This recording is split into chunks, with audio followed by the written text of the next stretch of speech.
السلام علیکم کلاس، آج ہم نعت کی مشقی سوالات کریں گے۔ آپ کے پاس مختصر سوالات دیے گئے ہیں۔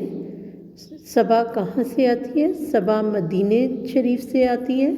پھولوں میں کس کی خوشبو ہے؟ پھولوں میں حضرت محمد صلی اللہ علیہ وآلہ وسلم کی خوشبو ہے۔ شاعر کے دل میں کیا حسرت اور آرزو ہے؟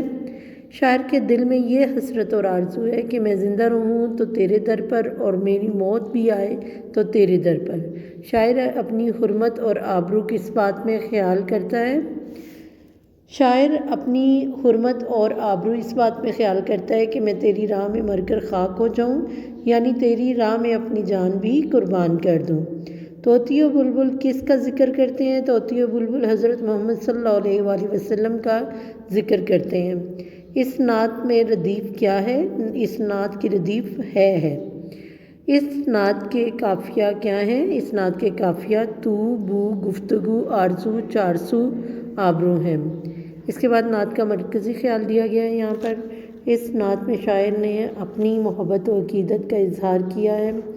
کائنات کی ہر چیز آپ صلی اللہ علیہ وآلہ وسلم کا تذکرہ کرتی ہے۔ آپ صلی اللہ علیہ وآلہ وسلم محسن انسانیت ہیں۔ آپ صلی اللہ علیہ وآلہ وسلم کی ذات دونوں جہانوں کے لیے باعث رحمت ہے۔ میری آرزو ہے کہ میرا جینا اور مرنا صرف آپ صلی اللہ علیہ وآلہ وسلم کی نگری میں ہو۔ آپ صلی اللہ علیہ وآلہ وسلم کی اطاعت باعث نجات ہے۔ لالے کے بے داغ اور گل کے بے خار ہونے سے کیا مراد ہے؟ لالے اور گلاب پر کسی قسم کے داغ اور کانٹے نہ ہونا اس بات کی علامت ہے کہ حضرت محمد صلی اللہ علیہ وآلہ وسلم بھی ہر قسم کے عیوب و نقائص سے مبرا اور منزہ ہیں، اور تمام خوبیوں اور کمالات سے متصف ہیں۔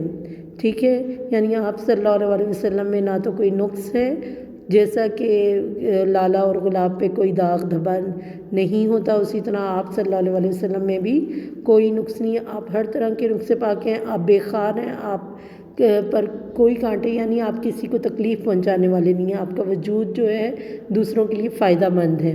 اس کے بعد ہم دیکھیں گے کالم میچ کرنا ہے۔ صبا، بو، طوطی، بلبل۔ اس کے بعد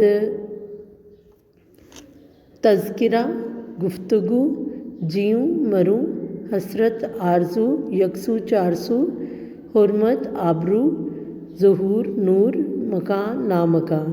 ٹھیک ہے، اس کے بعد ہم اعراب دیکھیں گے۔ اعراب ہمارے پاس یہاں موجود ہیں: طوطی و بلبل، تذکرہ، گفتگو، حرمت، آبرو، ظہور، داغ لالہ، خار گل۔ ٹھیک ہے، یہ الفاظ ہیں، ان کے آپ کے پاس اعراب لگے ہوئے ہیں۔ یہ کام آپ کاپیز پر کریں گے کمپلیٹ، اور پھر مجھے سینڈ کریں گے۔ Thank you.